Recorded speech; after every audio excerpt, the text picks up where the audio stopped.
90 के दशक में, आप तो कभी बच्चे हैं, आप सन 2000 के बाद पैदा हुए होंगे, 2005 के बाद पैदा हुए हो लोग, आज इंजीनियरिंग कर रहे हैं।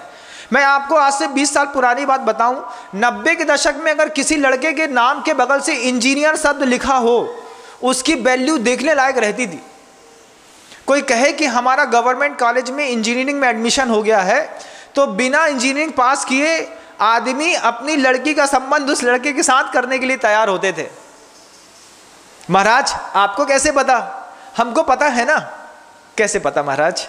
हमारे संघ में एक महाराज हैं इंजीनियर, 90 के दशक के पहले वाली इंजीनियरिंग पास आउट हैं, और उसमें भी गोल्ड मेडलिस्ट, जिनका नाम है मुनीश्री प्रसाद सागर जी महाराज। प्रसाद सागर जी महाराज इंजीनियरिंग में गोल्ड मेडल लेकर के अपने ज़माने के पास आउट इंजीनियर हैं।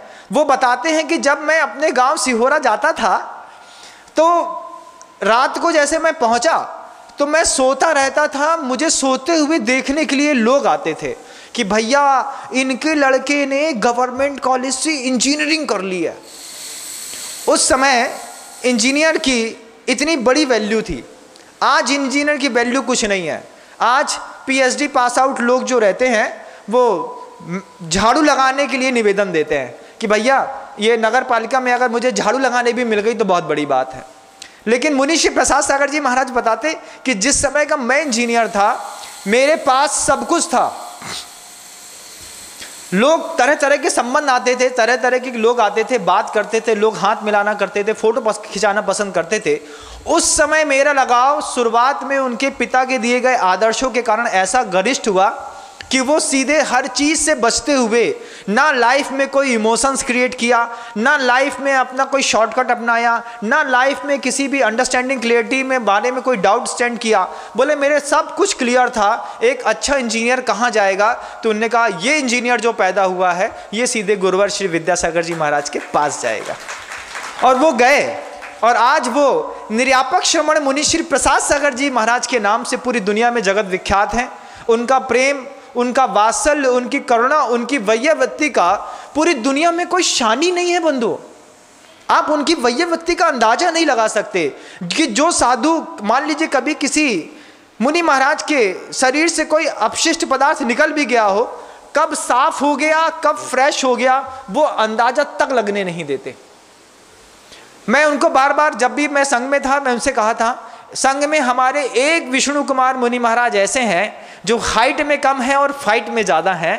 वो कभी भी कुछ भी कर सकते हैं। और जैसे ही पुनः गुरुवर के चरणों में उनको रहने का कुंडलपुर में मौका मिला, मैंने भगवान चिंतामणि पार्श्वनाथ भगवान को बार बार उपकार माना कि भगवान 200 साधु मिलकर के जो वैयवृत्ति नहीं कर सकते, वो एक अकेला साधु मुनीश्री प्रसाद सागर जी महाराज आचार्य की वैयवृत्ति कर सकते हैं। 40 का संग यहाँ से वहाँ हो गया, इस बात का कोई गम नहीं था। बस गुरुवर के सानिध्य में मुनीश्री प्रसाद सागर जी महाराज जी आ गए और उन्होंने वैयवृत्ति का अपना जिम्मा संभाल लिया। अब वो जब वैयवृत्ति करते हैं तो कभी ये नहीं कहते कि प्रसाद सागर वैयवृत्ति कर रहा है, वो हमेशा कहते हैं संघ के 300 साधु की तरफ से ये घी आपके सिर में लगाया जा रहा है, संघ के 300 साधु की तरफ से आपके पैर दबाए जा रहे हैं, संघ के 300 साधु की तरफ से।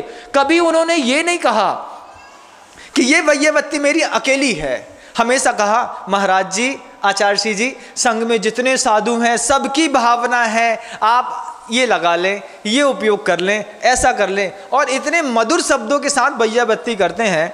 उस इंजीनियर की जो वैल्यू है उस समय भी और इस समय भी, आज के इंजीनियरों की कोई वैल्यू नहीं है। आज के इंजीनियर आचार्य जी के सामने लाइन लगा के, अभी एट प्रेजेंट में करीब 750 से ज़्यादा ऐसे युवा लोग हैं जो दीक्षित होना चाहते हैं। आचार्य जी बार बार बोलते हैं उस जमाने का इंजीनियर जो हमको मिला है, अब इस इंजीनियर मिलते नहीं। क्यों?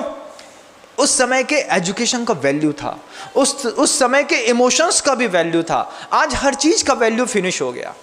वैल्यू फिनिश होने का सबसे बड़ा कारण है बंधुओं कि हमने कभी भी किसी भी बड़े आचार्य की सन्निधि में रह करके अपने विकास करने के बारे में नहीं सोचा। आप अगर मेरी इस बात को सुन रहे हैं, कहीं पर भी बैठ करके सुन रहे हैं, एक बार मुनीश्री प्रसाद सागर जी महाराज के दर्शन जरूर करिएगा। आपको बहुत आनंद आएगा। प्रेम का वो महासागर है कि वो व्यक्ति कभी किसी के ऊपर नाराज ही नहीं होता, क्रोध उसके चेहरे में दिखाई ही नहीं देता। कैसा गुरुदेव ने उनको गढ़ा होगा, आप खुद सोचिए बंधु। एक इंजीनियर से एक निर्यापक संत बनाना ये सबके बस की बात नहीं है, बहुत बड़ी बात।